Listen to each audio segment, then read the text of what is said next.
Hello everyone, my name is Viraj and today we will be discussing the second problem from the CP-31 sheet under the 800 rated questions. Alright, so let's start. I'll of course be moving on to the CP-31 sheet from TLE Eliminators. I'll tick off the 800 rated parameter and I can find all my 31 problems over here.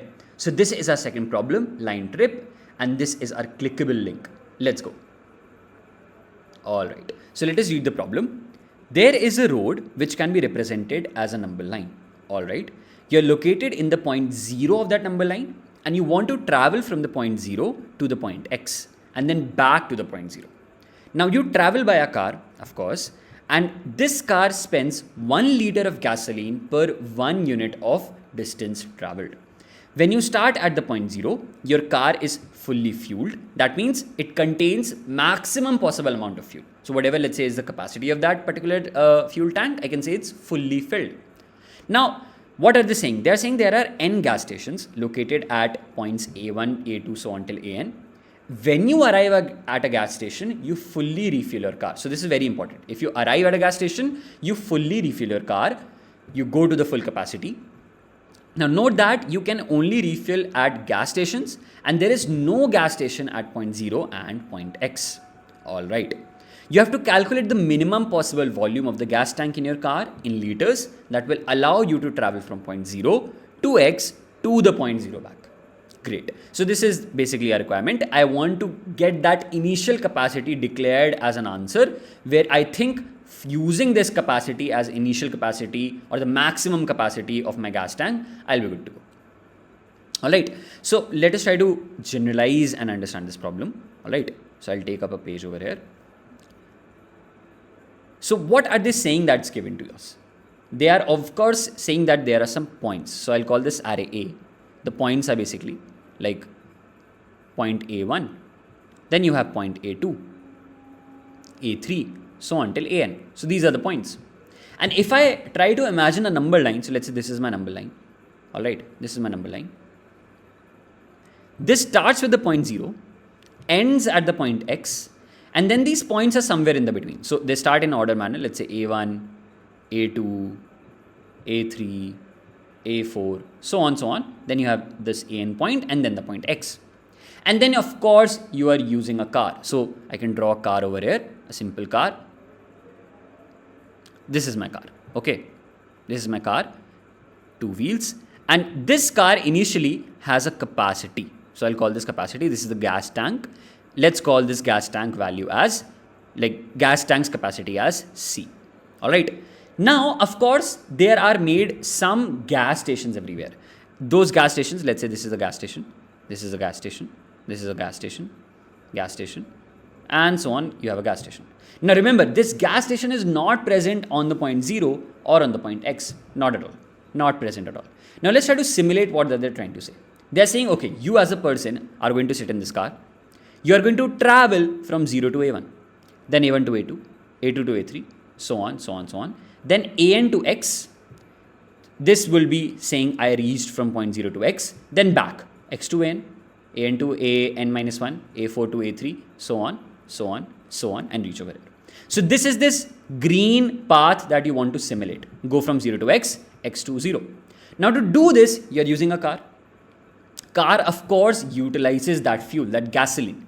So that gasoline is getting used as 1 liter per unit of distance you travel. That means if you travel from 0 to A1, and let's say 0 to A1 has a distance of 2. Let's call this distance as 2. That means you will use 2 liters. 2 liters of fuel. And so on. It's very simple. Just like saying how much distance am I traveling? That is the number of liters am I using of the gasoline. Alright. So now this is clear in my head. Now what they're saying is this C capacity should be told by you previously. You know that this C capacity can be some number. It can be, let's say 10, 20, 50, so on. What is this C capacity I select? For which this simulation runs perfectly. As in, I don't stop anywhere.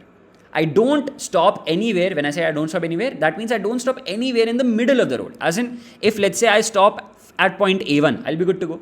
Because I can refuel. If I stop at point A3, I can stop because I know I have to refuel. Or I can refuel.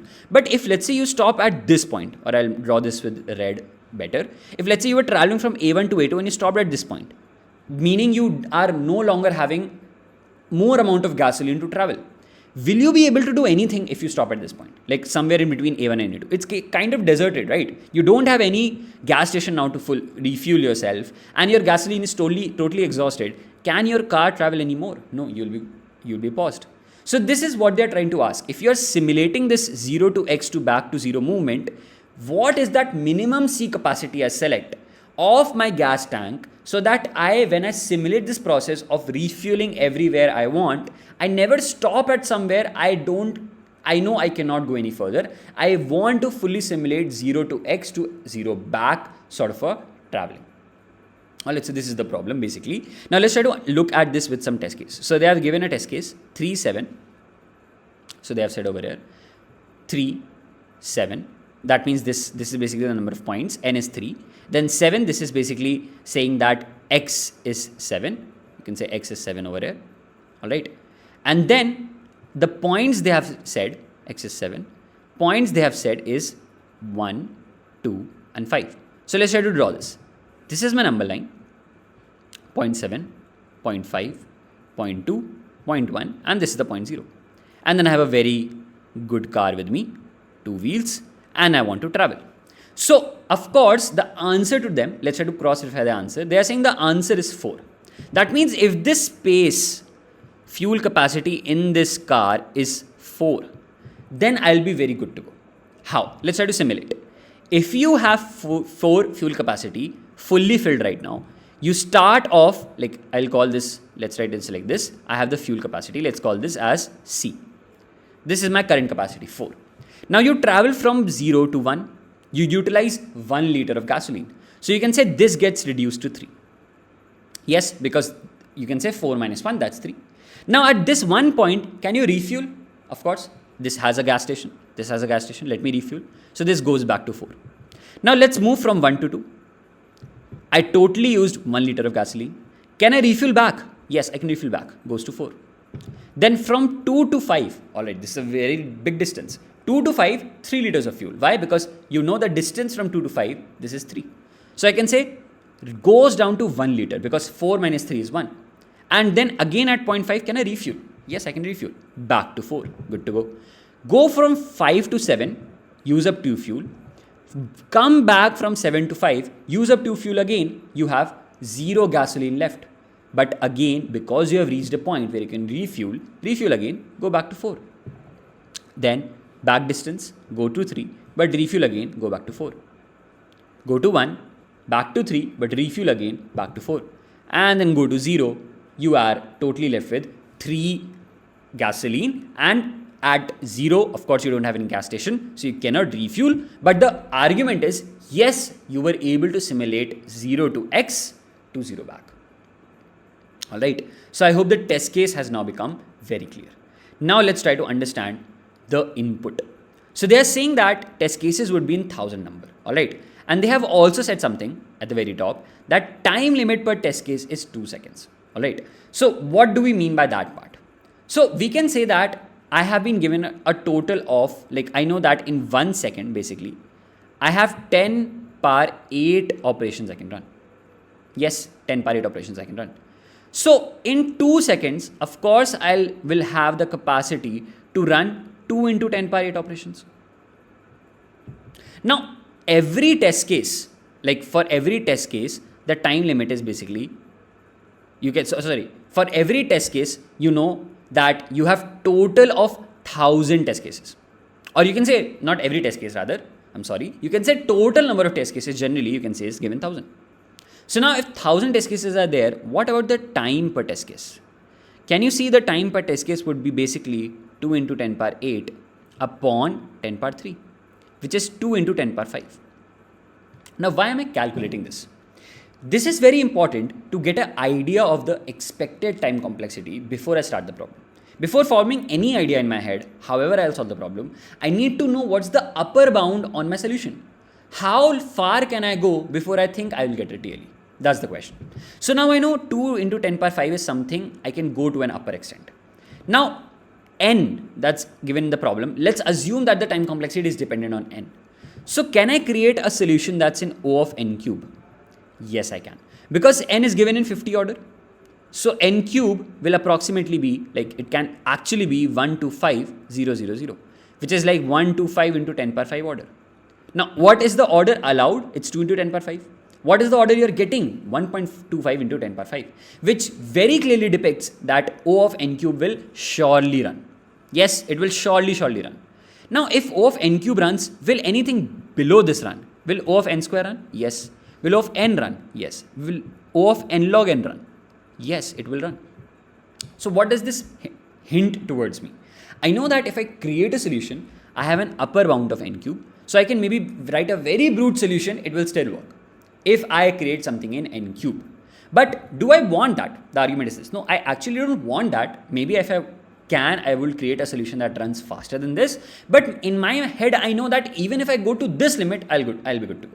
So this is just to clear that idea that when you are forming a code or when you're thinking of a solution or any intuition, you know you have an upper bound. You have an upper bound to go till n cube order. Alright, so I think this is discussed. So I'll write this over here. This is kind of like my expected time complexity. Alright, great, good to go. Now let us start with some observations. So essentially, what is the problem? Like, what are they trying to ask? We'll try to generalize that part. I'll draw this number line again. We'll see this number line. This ends in x. Let's say you have only 3 points. You have 0. Let's say point A1, point A2, point A3. Now what I'll say is, can I mark that there are some distances between them? Like I know 0 to A1, this is like a distance D1. Or I'll mark this with yellow better. I know that this distance is D1. This distance is D2. If the car covers from A3, like, sorry, this is A2 basically. Yeah. If you cover a distance from A2 to A3, let's call this as D3. Then what I'll say is, can I say that the distance I will cover from A3 to X and then X to A3 back? So like something like this. Can I say this is going to be D4? Yes, I can say. Why? Because I know I'm not stopping at X because X does not have a gas station. So right now what I've done is I've jotted down the distances of how your car will simulate them. You know, if your car starts off with location 0, like it starts off at this location 0, 2 tires. This car, when this starts off at this location, it's very simple that it's going to go from 0 to A1 and it will cover a distance of D1. Then it goes from A1 to A2, covers a distance of D2, A2 to A3 covers a distance of D3, A3 to X to back A3, distance of D4, and then A3 to A2 is again D3, A2 to A1 is again D2, A1 to A0 is again D1. So I'm not writing them back again, but we have a general idea of the distances my car is trying to simulate. Now I know that every unit, like 1 unit of distance I travel, is basically 1 liter. 1 liter of gasoline I require, 1 liter of fuel I require. So if I require 1 liter of gasoline for 1 unit, then can I say this is like D1 units, D2 units, D3 units, and D4 units? Now you have to decide this initial capacity C of your gas tank. Can you say that if you don't want to stop anywhere, you should have at least the minimum, or you can say the maximum of D1, D2, D3 and D4. Whatever this value comes out to be, let's call this value D. Can you say that this D is actually the capacity or minimum capacity, like minimum C you require so that you don't you are not able to fully fully cover this simulation from 0 to X and X to 0 back. How? Let's try to think this. If assume, let's say D4 is it's a very large system. Let's say D4 is very large, it's greater than D2, D1 and D3. Now, assume that your capacity C is less than D4. If your capacity C, I'll write this over here. If let's say your capacity C is less than D4, then what happens? Will you cover D1, D2 and D3? You will. But will you be able to cover this D4? No. Because when you will go to cover this D4, you will automatically stop somewhere. You will stop somewhere in between. Because you know you did not have the total net capacity to actually go from A3 to X and back to A3 covering this distance D4. Assuming D4 is the largest amount of D1, D2 and D3. So in my head I know that by common sense it makes sense, right? It makes sense that whatever is the maximum of these distances, that distance is going to be dependent or is going to make my decision about how much initial capacity should I take. If I take that initial capacity to be less than this maximum, then I know that particular distance, which is actually the maximum, I will fail. Assuming let's say D4 was maximum, I would have failed. Yes, let's go back to the example and understand this very clearly. So in this example over here, what did we see? If you took your capacity to be 4, you would have been good to go. Let's jot down these distances. Can I say 0 to 1 the distance is 1? 1 to 2 the distance is 1. 2 to 3 the distance is 3. 2 to 5 the distance is 3. 5 to 7 to 5 back the distance is 4. Now let's find the maximum. Tell me the maximum of 1, 1, 3 and 4. Isn't this 4? And can I say that the capacity is 4? Right, this makes sense. Now, if I would have taken this capacity rather as 3, not 4, then can you say that will you have been able to cover this distance? You require a total of distance 4 to cover. But you only had 3 gasoline of fuel when you would have started from this point. So you would have gone to 7, but coming back you would have stopped somewhere. And yes, you will not have been able to simulate the whole process. This makes sense. Now I know that the maximum distances, like maximum of all the distances or the middle, like you can say the differences in the positions, which is the middle distance, is what is my answer, is the minimum capacity I require my gas field to be. Alright, so I'll write this idea fully down. The maximum of the distances is the minimum capacity I need to select, and this becomes my answer. Alright, so I hope the simulation, the problem and this explanation part has become clear.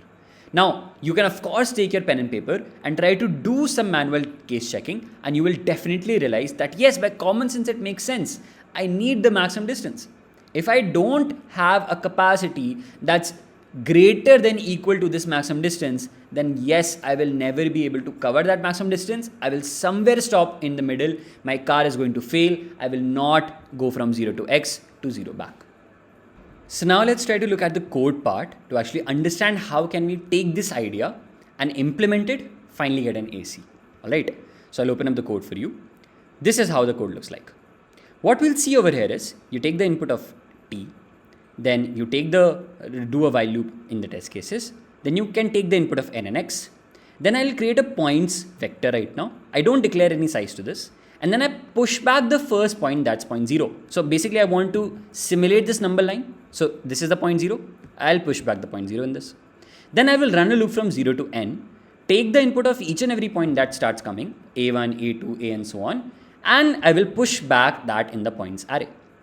Then at the very end, I will push back the point X because that's the last point I actually want to go. And then I will redeclare my N to be the current points array dot size, which basically means it would be 0 and X getting added. So it's like N plus 2 only. Simple. Alright, so I'll say, okay, 0 got inserted, X got inserted. Now the N size has increased. So I'll just redeclare that part. Now, what is our target? All this D1, D2, D3. We want the maximum of these distances. Can I call these distances as the distances between the points? Yes. So that is what I've said. I've taken a variable called max distance between points. And since this has to be max, I'll take initially this to be int min. Now we'll start off with for loop from 1 to N. And what will I check? Is this my last point? Which is very important. Is this my point last? That is this point X. If that is the case, my distance is not the X and the distance between X and the previous point, but rather double of this. So how do I find this difference? This is basically saying that, okay, X minus whatever is this point A3, and then I want the double. So can I write it like this? I can say, okay, points array of I minus points array of I minus 1. So this is the current point, points array of I, minus what's the previous point, points array of I minus 1. And the double of that gives me this particular distance, that's d4 in this case, because I know over here the distance is actually double. Traveling from the second last point to x and x to back, it's the double distance between them.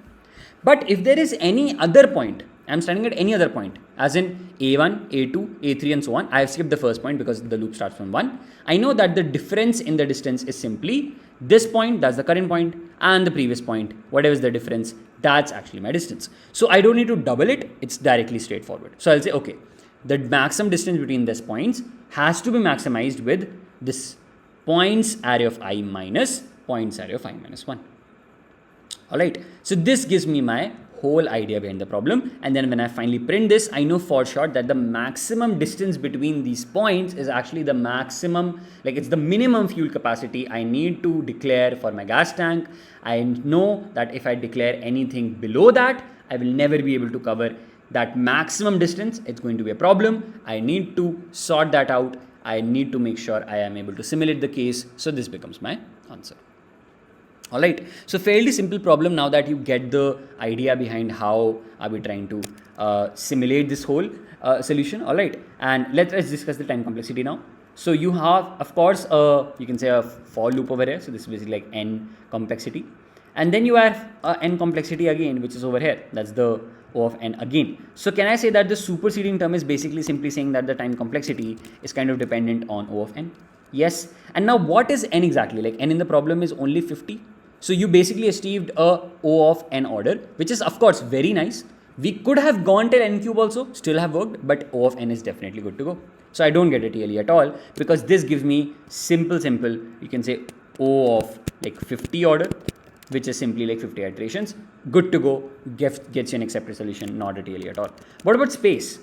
I'm of course using an extra space. You can call this pointers array. So I can say that with respect to this space taken to actually store the input or take the input, you have some space. So I can say space is kind of dependent on the net amount of points I get, which is basically O of n only, right? To be very specific, I have n plus 2 points, which I'm trying to save, the n points which come to me and the point 0 and x. But then this plus 2 is a constant, so I can remove this, and this is O of n. Alright, and this is what is finally going to fetch me a right solution, gets me a correct solution over here in the sample cases, definitely gets me an accepted solution over here and the platform. Alright, so I hope you were able to fully understand the problem. Simulation is very, very important in beginner friendly problems. How do we actually get the whole diagrammatic approach? It's what helps us to realize, okay, this by common sense should have been done. Alright, so I hope you like the problem. Thank you for watching.